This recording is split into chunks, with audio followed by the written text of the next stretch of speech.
Good morning, everyone. Good morning. Let me know if you can see me live. Say hi in the comment box. Let me know where you're tuning in from.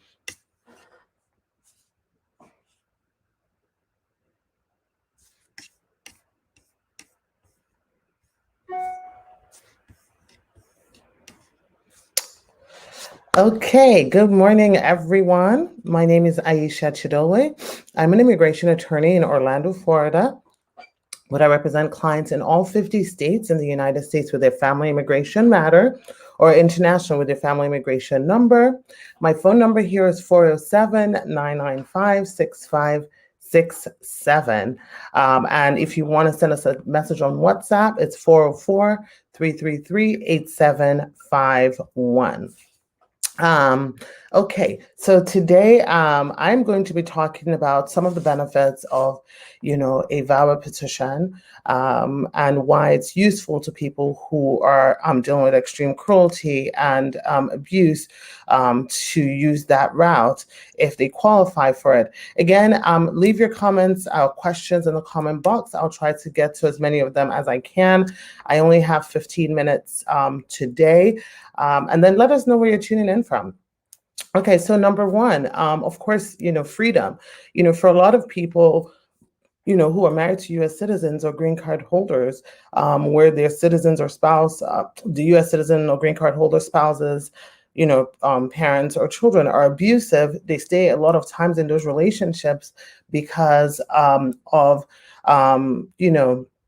financial support, fear of deportation.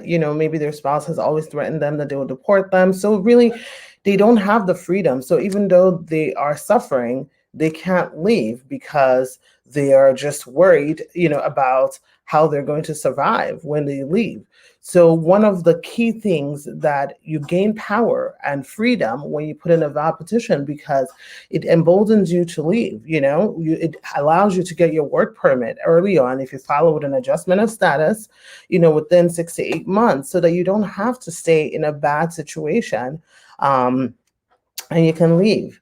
The second thing is confidentiality. People always are worried, is my spouse going to find out? Is my parent going to find out? Are my children going to find out? The answer is no.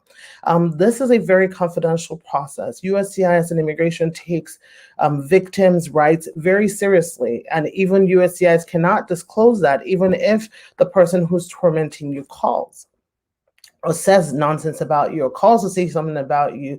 They have to believe the victim. They cannot disclose anything to them. And the same thing, when you work with an attorney, obviously we're governed by attorney-client privilege, so we cannot share that information with anybody else. Also, when you get mail is sent to your safe address, which is either our office address, for most clients, or whoever, whichever address you selected your safe address. So it's confidential because, sometimes you might deal with a spouse who, doesn't give you the keys to the mailbox, or seizes the mailbox or whatever. So you want to make sure. So one of the things is that, you want to make sure that you're using a safe address. And again, if you're using your lawyer's office is usually your safe address.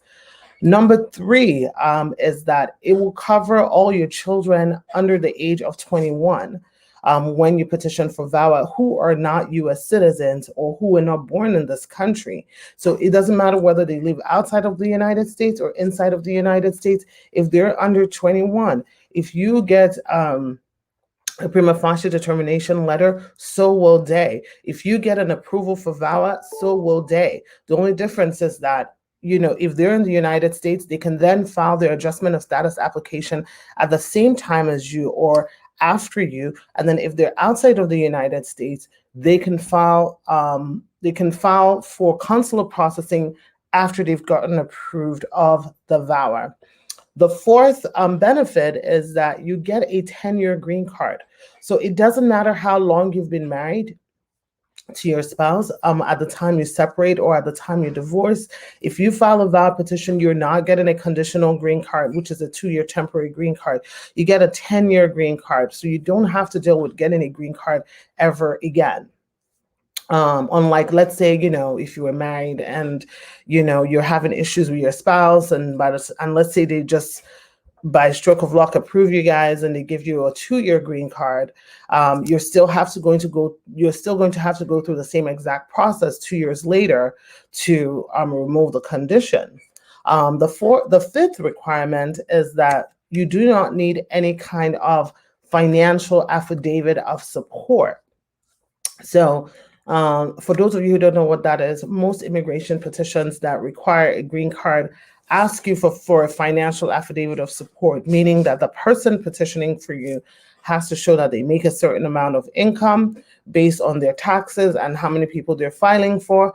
And if they cannot provide that financial affidavit, they need to make sure that, you need to make sure that you have a joint sponsor who is either a U.S. citizen or a legal permanent resident, meaning a 10-year green card holder. When you are a VAWA petitioner, you do not have this requirement. There's no financial affidavit of support. And in line with that, in number 6, there is no penalty as a public charge. You're not going to be like, oh, this person has a potential of being on public benefits, and things like that. Because if on the regular path, if you're taking public benefits, this usually is an issue, with you not getting your green card. But if you're a VAWA applicant, it's different. And one of the things that the prima facie letter actually allows you to do, and the prima facie letter, for those who don't know, is basically saying that you've met the bare minimum. And so we're going to give you this letter. It will allow you to take public benefits. So it actually allows you to take public benefits as opposed to a normal green card path. And then, of course, the 7th thing and the best part of this is that after 3 years of having your green card, your 10-year green card, through VAWA, you're eligible to file for citizenship, which is the ultimate American dream for most people, which is to be able to become a citizen. Because, once you become a citizen, go ahead and ask your questions. I see someone on TikTok saying they have a question. Guys, you can feel free to ask your questions and I will try to answer them. Before I jump off, I don't have a lot of time today, so I'm going to be jumping off very soon.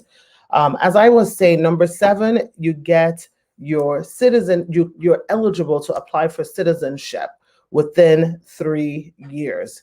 And what that means is that you don't have to wait 5 years, even if you're divorced from your spouse, even if you were married for up to 2 years, but you're eligible for citizenship. And for a lot of people, this is the American dream, to eventually become a citizen, to be able to one day vote in an election, to be able to know that even if something happened with you with the law, you can still keep your citizenship and things like that.